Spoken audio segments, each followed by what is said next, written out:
I graduated from the class of 2019.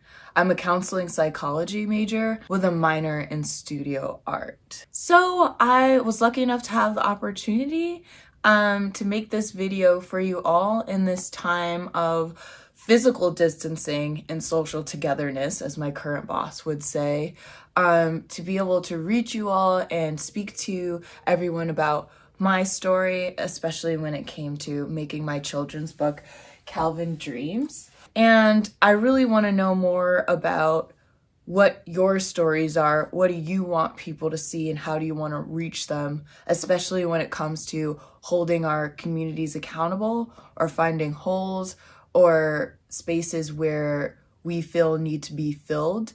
And how do we do that? How do we take those first steps and beyond? My inspiration for 𝘊𝘍𝘍𝘐𝑚𝑠 is my little brother Calvin, who is a real person and who I modeled this book after. He was born my junior year of college at Emmanuel College, and I was so excited to finally have a little brother. But I was blessed that year, my junior year, to have a little brother by my stepmom and my dad. And I was so excited. The first day that I saw him, I absolutely cried. He was just so cute and chunky and this little nugget. So it was so exciting. There weren't many books that had to deal with protagonists of color or Black boys of color, unless it had to deal with civil rights or really dark or deep history rooted in America. And I just felt it wasn't fair to only have those type of materials for a child of color to read from as a little kid. I know when I was a little kid, all I wanted to read, all the things that I wanted to read had to deal with fantasy, magic, fairies, I mean, you name it, adventure, all those type of things, and I couldn't find a main character that looked like me. And that really, it hurts sometimes to not be able to have that representation and to see yourself. And so I thought, how could I buffer against those negative effects of not having that representation, not being able to see myself for my little brother? How could I stall or help him out as he grows, as his soul ripens in this world? Maybe I should make something that has to deal with him and he's the main character and it's lighthearted and it's fun. So I really wanted this book to just be a surprise to my father. Initially, I did not start out thinking I was going to make a book to publish and to later sell to people. I really just wanted it to be just for my little brother. And so I brought this idea up to one of my professors, Kathy Souls, my junior year of college.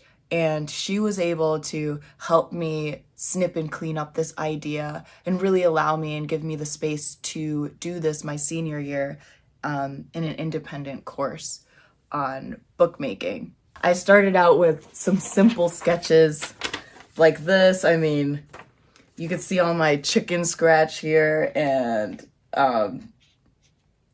these very basic level drawings, but it starts out here. I made a whole bunch of panels. Here you can see, I mean, half color drawings on random sketchbook paper, but it started out there.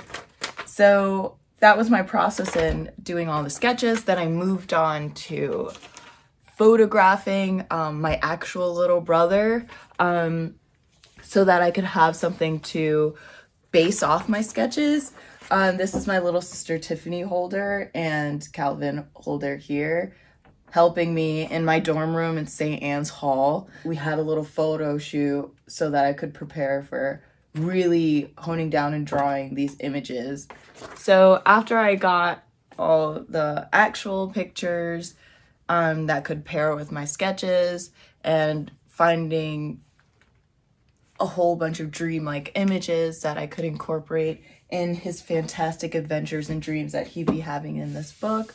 I started to really get down to the nitty-gritty things, like the size of the pages that I would have to be drawing, what programs would I have to use in order to format this book, and all those little things that I normally didn't deal with. From this sketch to this final piece that I used alcohol markers, like what's behind me if you're looking up. I usually use Copics and Prismacolor, but from the final sketch to then putting it in paper and to then putting it in a book. So there's definitely a lot of in between, and a lot of things that I had to learn, which was wonderful, because now I feel like my skill set has expanded. So yeah, that was a lot of the process. I was able to publish it this December 2019, a couple months after I graduated in May, or not a couple, more than a couple months. I've gone through several different printing companies in order to find which one was right specifically for me. So I definitely encourage people to have patience when it comes to that process, because you'll get lots of books back that you're like, oh, I don't really like that, or I don't really want to work with this printing company. They do make great books, but it's not the right size, and this size only is made in that printing company. And it starts with a word, it starts with a phrase, and in my case, it started with a sketch or a drawing. Start by putting those things into paper or into text message or email, and really find out where you can benefit your community or where you can hold your community accountable and add to what's missing or enhance what's already there.